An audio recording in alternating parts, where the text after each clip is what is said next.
Drink spiking can happen to anyone, and it does. I wanted to make a video about my experience and how to minimize the risk of your drink getting spiked.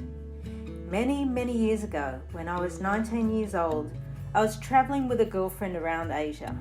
First stop was Hong Kong. We decided to go to a very well-known nightclub. We bought a cocktail each and sat at the table. We placed our drinks on the table. However, every time the DJ played a song we liked, we would just leave our drinks and go out to the dance floor to dance and then come back to our drinks.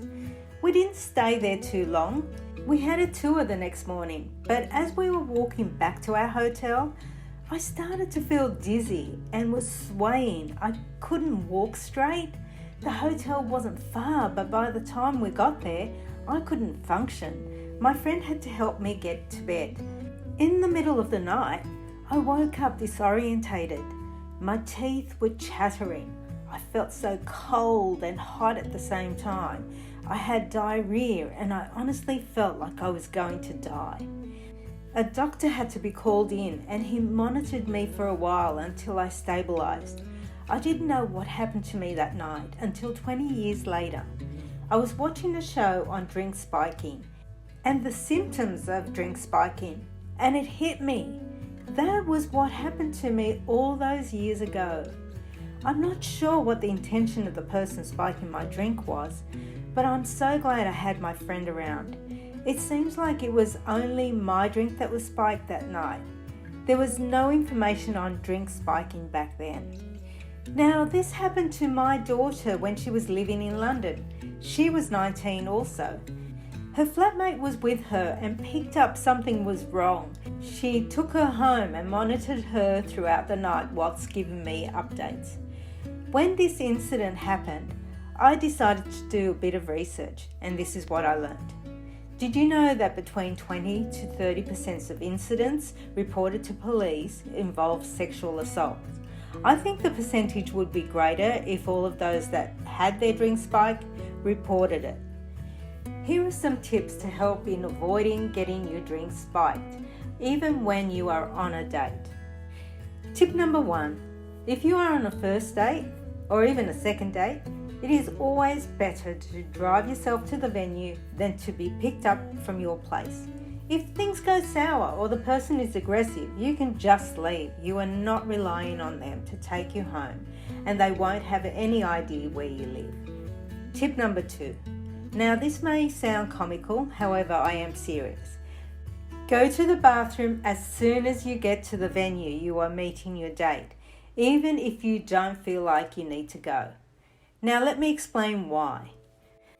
During your date, you may have a drink or two and need to go to the bathroom. Meanwhile, you have left your glass on the table and in harm's way. Your date could top up your drink, order you another drink, and spike it while you are in the bathroom. If you went to the bathroom before your date started, then you may be able to hold off going until the end of the date. Tip number 3. When you are out and about at a bar, always go with your date to the bar. That way you can watch your drink being poured and your date cannot slip something in there before he hands it to you. When you are sitting at a bar or a table with a drink, always put it right in front of you so that you can see when someone's hand comes near or across your drink. I also put my hand on top of my drink when I'm talking to someone. This is also a good rule when you go out with friends. If your drink is in your direct sight, then it is going to be harder for someone to put anything in your drink without you seeing it. Tip number 4. If your drink tastes slightly off, don't drink it. Dispose of it. It doesn't matter how much it costs. It is that simple. Don't put yourself in harm's way. Tip number 5. Never ever leave your drink unattended. If for some reason you do, then I'd suggest you don't drink it when you get back to it. Tip number 6. Don't drink anyone else's drink. Don't even taste it. If someone buys you a drink, unless you see it being poured, don't accept it. Tip number 7. Buy drinks that come in bottles with screw top lids. Carry the bottle in your bag when you go to the toilet or have a dance. Tip number 8. Party safely. Go out with trusted friends and have a plan of how you will look after each other, and have a safety word or a hand gesture if you feel you are in trouble and can't articulate how you are feeling. No one should be left alone.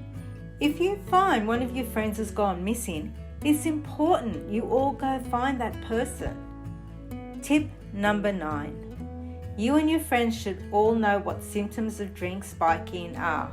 Here is a list of some of those symptoms. Feeling dizzy, drowsy, or drunk, especially if you didn't drink much. Feeling out of it and are experiencing mental confusion. Having speech difficulties such as slurring. Loss of inhibitions. Muscle spasms or seizures. Nausea and vomiting. Memory loss. Loss of consciousness. Unusually long hangover or a hangover when you drank very little or no alcohol. And tip number 10. Now, if you feel any of these symptoms, alert a friend or a venue staff right away and let them know immediately.